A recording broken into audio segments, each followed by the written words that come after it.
She burst into my apartment without warning, slamming the door so hard the walls shook. No knock, no pause, just rage.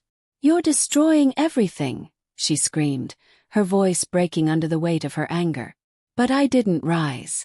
I stayed in my chair, calm, watching her unravel like glass under pressure.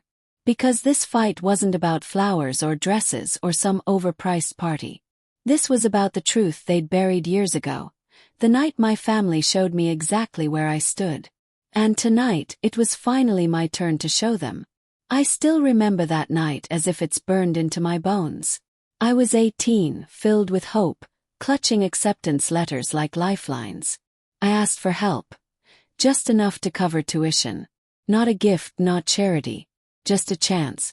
My father hid behind his newspaper, and my mother's words landed like knives. "If you want college, pay for it yourself.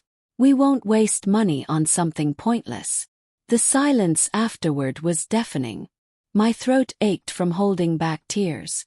My sister smirked, knowing those words would never be aimed at her.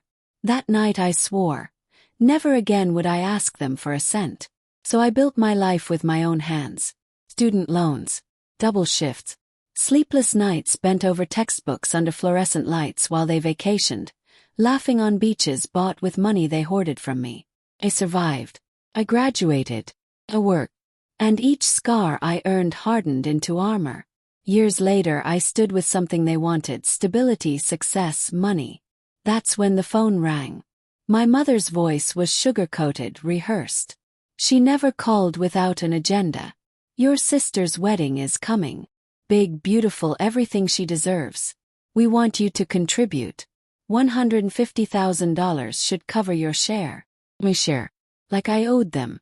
Like blood was some eternal debt. I almost laughed.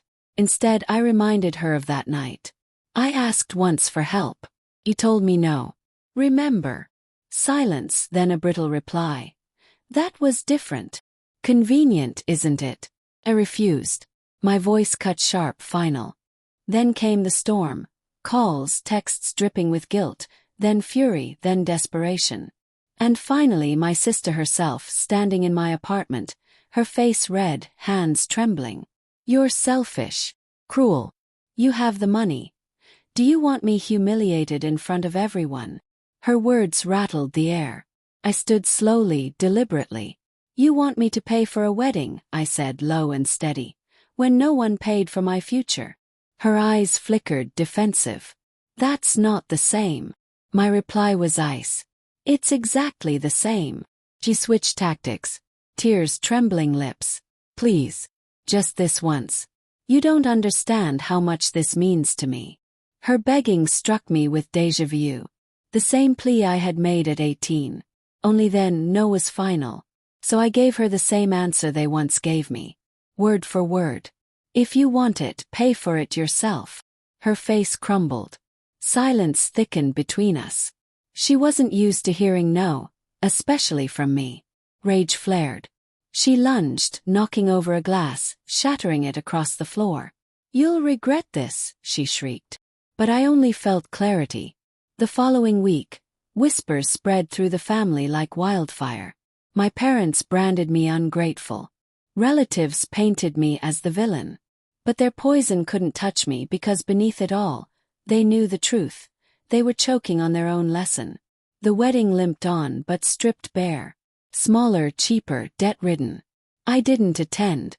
I saw the photos online. Smiles stretched thin, flowers already wilting, a celebration built on desperation. And me. I stayed home in silence, more at peace than ever. When people ask why I didn't help, I tell them plainly. Family isn't blood. Family is who shows up when it matters. They never showed up for me, so I stopped showing up for them. And when my sister screamed that night, when she cursed me for ruining her perfect day, I realized something I'd carried all along. They never wanted me to thrive. They only wanted control. But by refusing them, I took it all back. My life, my voice, my freedom. Revenge doesn't need fire or fists. It's silence. It's power. It's calmly repeating the words they once used to break you. If you want it, pay for it yourself.